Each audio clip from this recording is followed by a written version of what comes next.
Alhamdulillahi Rabbil Alameen, as-salatu as-salam ala Sayyid al-Mursaleen wa ala alihi wa ashabihi ajma'een. Assalamu alaikum everyone, and welcome to another webinar delivered by Nida Trust in partnership with Islamic School Boards Organization from Netherlands. We'd like to say a special thank you to the organization, and in particular to our brother Gokhan Coban, who is the director of ISBO, and his team. So thank you very much for joining us, Brother Gokhan. Today's session is part of our initiative to learn good practice, not only from the UK, but also from the European experience. And this is part of an initiative that we have set up, which is the Turkish Education Network, to look at some of the work that has been done in different parts of the world that particularly focuses on the Turkish community, but broadly speaking, also the Muslim community as well. In Netherlands, Alhamdulillah, and myself and a team visited Netherlands last year, and we have seen some phenomenal work that has been delivered by the schools there under the guidance of the team set up by Brother Gokhan and his team. So there's a lot of interesting thing going on, and in this presentation, he will share some of those things. So today's session is going to focus on the good practice that is happening in Netherlands and what we can do to develop and learn from Netherlands' experience and implement it in our respective communities and countries.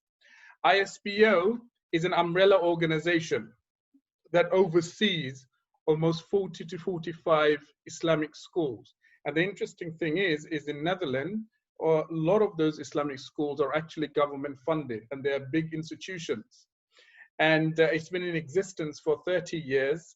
And Brother Gokhan has been working with that organization over the last few years. He formerly was their consultant for government, and now he works with ISBO and with a number of schools. He will give a little background to ISBO before he starts his presentation, but we are so pleased to have him here today delivering this session so that we can learn from their experiences. We hosted a group of educators from the Netherlands I think it was last summer, and Alhamdulillah, it was really good experience to see the good things that is happening there, and what are the challenges that they're facing and how they're dealing with it. And also from our UK experience, what are the challenges that we're facing and how we're dealing with it. And there has been a lot of cross-fertilization of ideas there. So I would like to welcome Brother Gokhan to do his presentation. But before I do that, can I ask you all that we have a presentation for about 40 minutes, and then we will have question and answer session. You can raise your hand and I will let you in to ask your question, or you can write on the chat box as well, and then I will read out the questions for Brother Gokhan. So we'll have about 40 minutes of presentation, followed by question and answers. And if you need further details, I will ask Brother Gokhan to give his email address, and then maybe you can email him for further information, inshallah. Okay, so Brother Gokhan, welcome. If you can please unmute yourself. Yes. Assalamu alaikum, Brother Gokhan. Welcome. Thank you very much for this invitation, for this beautiful meeting online. I'm pleased to meet a lot of people around the world. Thanks to you for that. And it's a pleasure to do this. And I hope we can learn from each other, that I can learn from my brothers and sisters, and they can learn from us.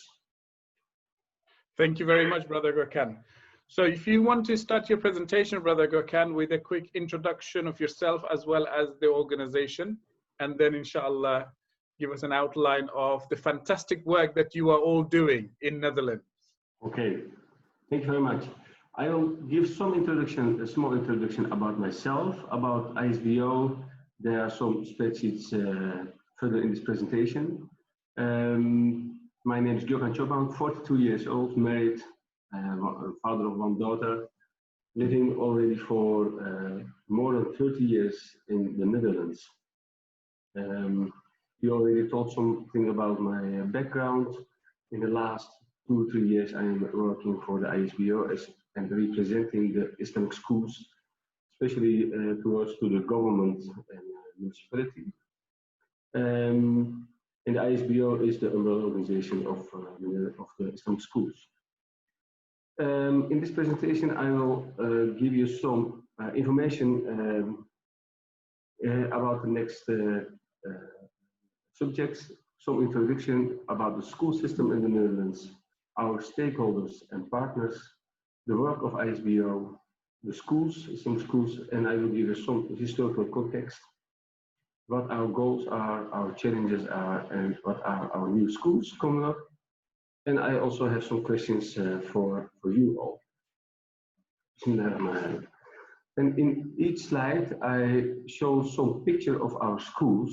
The picture what you see here is is the entrance of the Vocational College Secondary School in Rotterdam. This is one of the 2 secondary schools in the Netherlands. So I hope in my story that I'm telling you in this presentation, you will see some of our schools. First of all, it's important to have some idea about what's the school system in the Netherlands. This might look a little bit complex. From the age of 4 till 12 years, we have this red one, it's the primary school. After the primary school, at the end of the primary school, all children in the Netherlands doing an exam. In the exam, they will show what they learned and we can measure their levels. And in the secondary school, from 12 to 18, we have in the Netherlands several levels. And after these levels, you can go to academic or high school. But to explain it in a better way, I think it's better to look to the next video about it. I hope the sound of this video will come over and you can listen. For some people, the school system in the Netherlands can seem quite confusing. While in fact, it is pretty easy to understand. Let me help you. Children in the Netherlands are obliged to go to school. So at the age of 4, they go to primary school for 8 years. When a pupil finishes primary school, she can continue to one of 3 different types of secondary education, depending on the pupil's level. Preparatory secondary vocational education is vocationally oriented and takes 4 years. From there on, a student can go on to secondary vocational education. This prepares students for work or a work-related study program. Its qualification levels range from 1 to 4, with 4 being the highest level. After primary education, a pupil can also go to pre-university education. This is a 6-year-long secondary education track designed to prepare students for research university, where they can obtain a Bachelor of Arts or Science or Laws. After that, a student can continue studying to get a master's degree and do a PhD. So far, the school system in the Netherlands seems very similar to systems in other countries. But here comes the part that makes it different from most. Between university preparatory education and preparatory secondary vocational education, there is another line of education a pupil can follow, called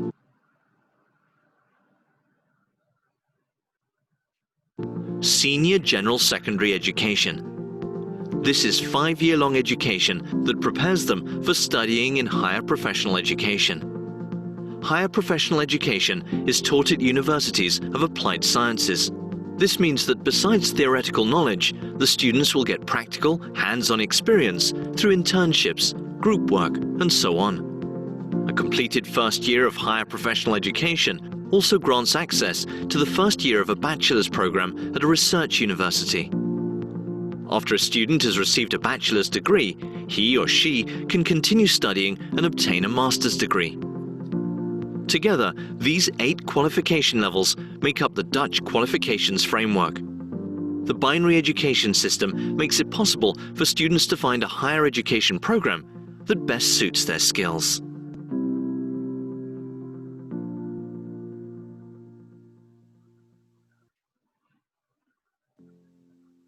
I hope this video gives some information about the education system, school system in the Netherlands.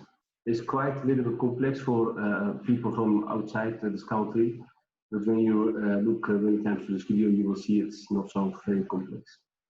I would like to tell you something about our stakeholders and partners, what we deal with from ISBO. Of course, the Ministry of Education, this is one of our most important partners in the Netherlands, and we're collaborating very good with the Ministry of Education at this moment. I think like in all other countries, we have also an inspection of education. The inspection of education is checking the quality and the results of the schools and checking the schools are following the law or not. Education board is an advisory organization, and this education board of the Netherlands is giving advice to the ministry, and for this advice they always collaborate with the field, with Christian, Jewish and Islamic schools before they give an advice. And of course we have to deal with the Dutch parliament, because education is a very, very important part of the politics in this country. And some of the political parties use this Islamic education as part of their agenda for the next elections. And I wrote also the Christian school boards, because we have the freedom of religion and freedom of founding schools in this country. The same freedom has also the Christian brothers. And if we try to protect this freedom of education, we collaborate very good with this Christian school boards and try to explain our goals to the politics together. This picture here, before I go to the next slide, is from Elvet Primary School in the Netherlands. It's a new building, and we are really proud of this school. The work of ISBO. I could put many bullets about ISBO, but I think it's good to show you some word cloud and take some of these words to explain. First of all, the ISBO is an organization founded 30 years ago in 1990 to represent all schools, all Islamic schools in the Netherlands. At this moment, we have in the Netherlands 61 Islamic schools. Some of them will open August this year. And we have 2,000 teachers giving lessons to 16,000 pupils. We are growing each year more than 10% again and again. As ISBO, we have a lot of departments. So we have department about advocacy, we have department about identity, about academy, and we try to give advice to our schools about governance. Of course, we focus on quality, because quality is one of the most important things for our schools. The inspection of education in the Netherlands is checking our schools on quality. So also collaborating with them, we try to create the best level for our schools. And at schools, in the classroom, we all, of course, teach our religion, Quran, Salat, Tarbiyah, Adab, a lot of most important things for children we're teaching in our schools. By law, we have the right to give 3 hours a week religion lessons. It looks like it's not much, but 3 hours a week is, if you count 8 years long, is a lot of hours for our children. Plus, we also do the prayings together with our children. So after these 3 hours, we also have some practicing and salah together at schools.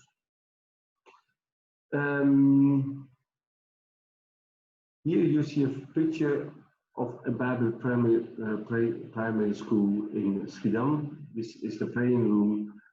In this room you see children praying, and also at the wall you see Ikra.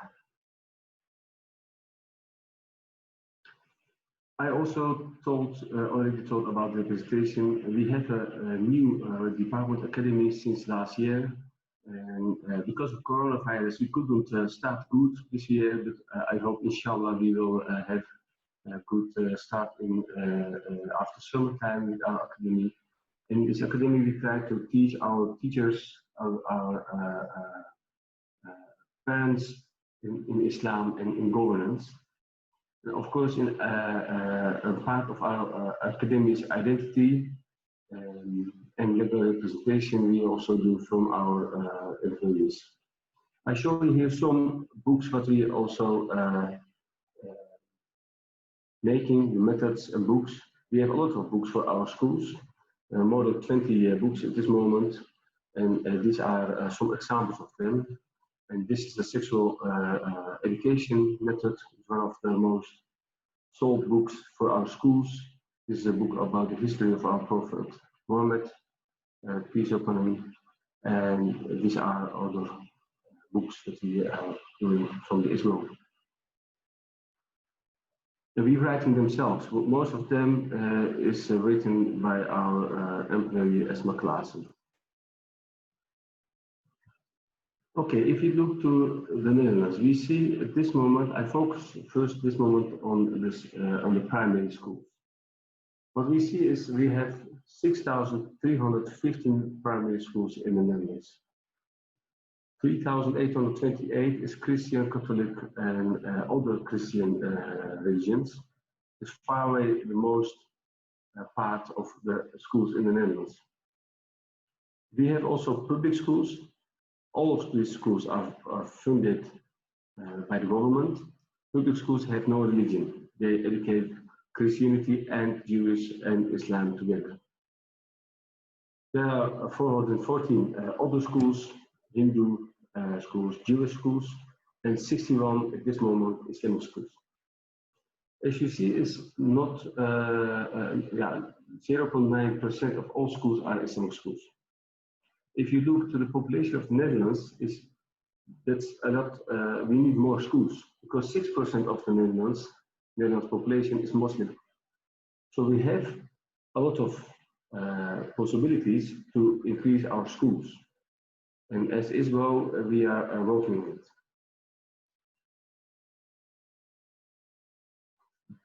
If you go to the history, the ISBO is founded in 1990. First application for an Islamic school was in 1980. The first Islamic school opened 8 years later in 1988. The reason for this was lack of experience and no cooperation from the authorities. In 2020, there's still almost no cooperation from the authorities. Because anytime, each year again, we need to go to the government and start legal productions.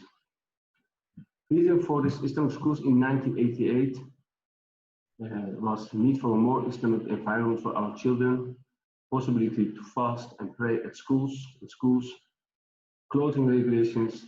At schools was mainly about Darwinism, teaching about the education of LGBT, and poor performance of Muslim kids in comparison with the native type children. Because we see in these years, 30 years ago, that our children, the performance of our children was not good enough. And we was believing in that it's because of the environment. The picture that you see here is from the Iqra school, primary school Iqra, and if you look at it, it's like a book, the Quran. It's very, very nice building. When the first Islamic schools start and founded, there was a lot of fear, and some of them are still here.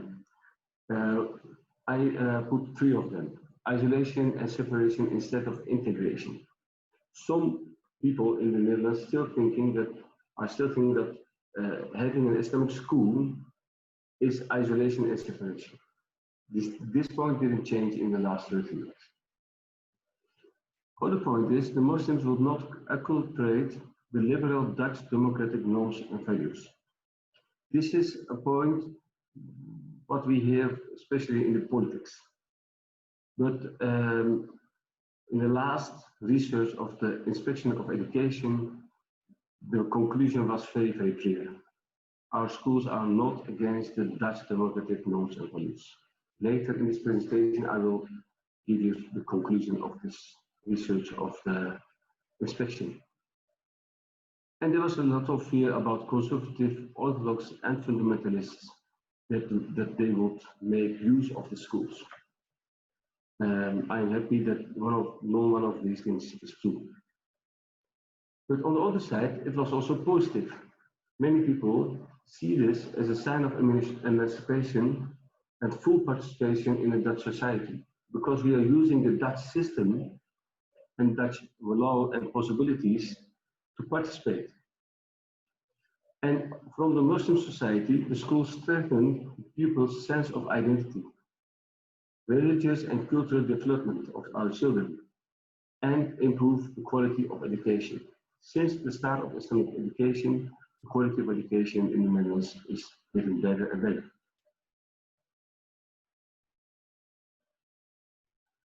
We see here a picture of El Amana Primary School. This is a new building and it's one of our largest schools in the Netherlands. Also, I'm jumping from 30 years ago to the time of this year's. In the last 6 years, Islamic schools in the Netherlands performing the best. We received a lot of, we received the highest score in 2015, 16, 17, 18, 19, and this year also in 20. And these are the scores of the last class in primary schools. And this is a result of very, very good governance and quality of our schools. And also our teachers are really, really well educated and they are really motivated to teach our children in a good way. And this is maybe the proof what we can show the world. That if you put the children in an environment where they are safe and feel happy about who they are and what they are, they will perform the best. And we are really proud as ISBO to show you this, that we are in the last 6 years the best performing schools in the Netherlands.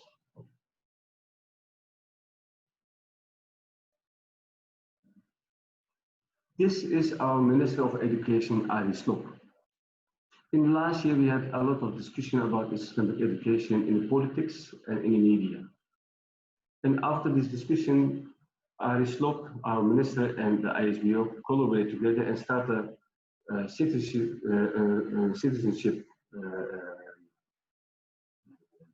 research. And the report of this research was many schools choose the Islamic perspective and align it with Dutch society and legislation. In the vision, respectful interaction with other forms one of the starting points of education in Islamic schools, together with the equipment for full participation in society while retaining the Islamic religious identity. For us, is that one of the most important conclusions. Values derived from the Quran, such as good behavior, justice, and humanity, give substance to the basic values of the democratic constitutional state. The Islamic religion is also used as a basis for learning respect and tolerance for fellow human beings and in the world in which we live. If you look where we started 30 years ago, all people who had a lot of fear. And if you look where we are in March 2020, and the ministry makes this kind of conclusion, then we can be only proud about what we have reached. And we try to be the best in this country. Our goals. We are trying and we want to build a new generation of Muslim leaders. Because we are young, just 30 years ago, the first Islamic school opened. So the next generation will be much better than this generation. So I hope with our schools, we will build a new generation of Muslim leaders.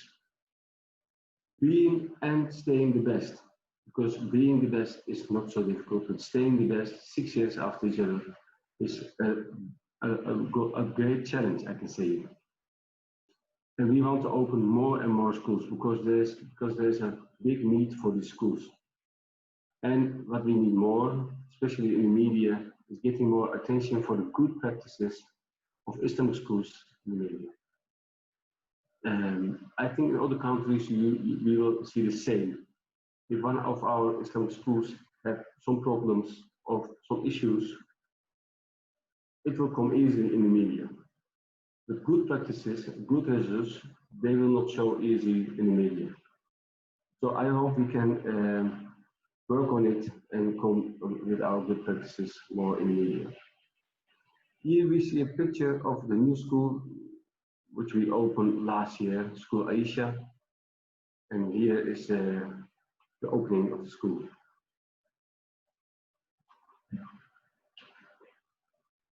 New primary schools in 2021.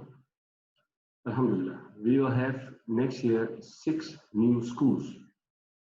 Apeldoorn, Haarlemmermeer, Zoetermeer, Westland, Amsterdam and Rotterdam. People who know the Netherlands, they will recognize some of these cities.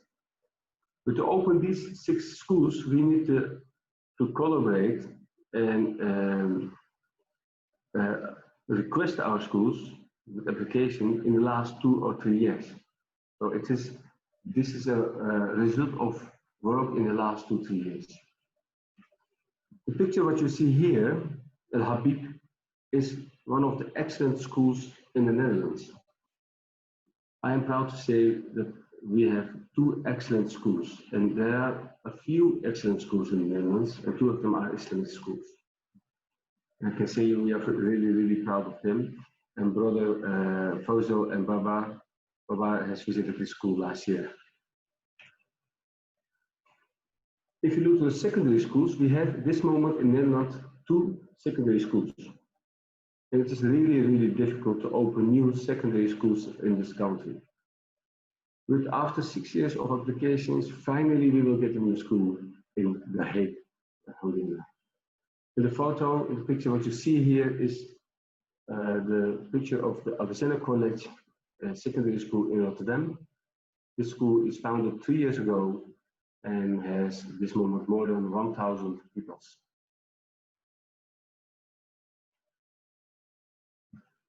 I'm going to finish my presentation. I hope, I'm looking to the time, maybe a little bit fast. I hope maybe you will have some questions for me. Jazakallah khairan. I hope this webinar gives you some interesting information about Islamic education in the Netherlands. You're always welcome to visit our schools in the Netherlands at any time. The picture what you see here is near tourists visiting the Netherlands in the last year. But I have also a question for you. Maybe you can help me. Because how we can have more political and administrative influence. We're doing our best, and it's going good, it can be better. And what are the best practices of Islamic schools in your country? Maybe you can help me there. Thank you very much for your time, and I hope we can learn from each other. Thank you very much, Brother Gokhan. Some really, really insightful points. And alhamdulillah, it goes to show that, how your team and your organization have been doing great work in the Netherlands. Can I ask the participants that if you would like to ask questions, and I'm sure you must have loads of things to ask about, please raise your hand, or you can put your questions on the chat as well, and we will ask Brother Gokhan the questions, inshallah. But there are these 2 questions that he has posed, and I think these are very, very important questions, which are faced by, I think, particularly in European context. In European context, these questions are very, very pertinent. So if you can please do put your point across and your views, I think that would be really, really useful. I'd just like to kind of share our experience when we went to Netherlands. I mean, when we went there, we were extremely impressed by the quality of those schools and the facilities and the provision that is provided in those schools. And it's wonderful to see that there's a growth in the Islamic schools. And as you said, Brother Gokhan, is that we need more schools. Going back what you said in the Netherlands context, you got 6% of the population, and the number of schools is not sufficient enough. So I think that's a good work that you're doing on that front as well. Can I ask one question before I get other people on board? Can I ask a question in terms of the in terms of the schools in Netherlands, what are the, I know you mentioned some of the challenges, but if you were to actually identify 3 top challenges that you're facing as your organization in the Netherlands to deal with this whole concept of Islamic education, can you tell us what they are, please? I think first of all, it will be to work on the reputation of Islamic schools. We are doing really good. The results are perfect, the quality is perfect, but the reputation is one what the media makes, I think, the media and the politicians. So we need more lobby. I can say maybe that's the right word. More lobby to get more influence in the politicians, in the politics. So reputation has to be much better of Islamic schools, because what I see also still now Muslim brothers and sisters with young children who live close to our schools, they're hesitating. They don't choose automatically for Islamic schools. And that hurts a little bit, because if I show them the quality is the best of Netherlands, the results are the best of Netherlands, still they have a question mark in their mind. So I hope we can work in the next year to have a better reputation, especially by our Muslim brothers and sisters. Second, it will be more that we need, I don't think that I can change it from ISBO, but we need more politicians in this country, more Islamic politicians. What I say, that we are building the new Islamic leaders, Muslim leaders, and I really hope these leaders will come in politics and make the decisions for Muslims. Because if you look now to the Dutch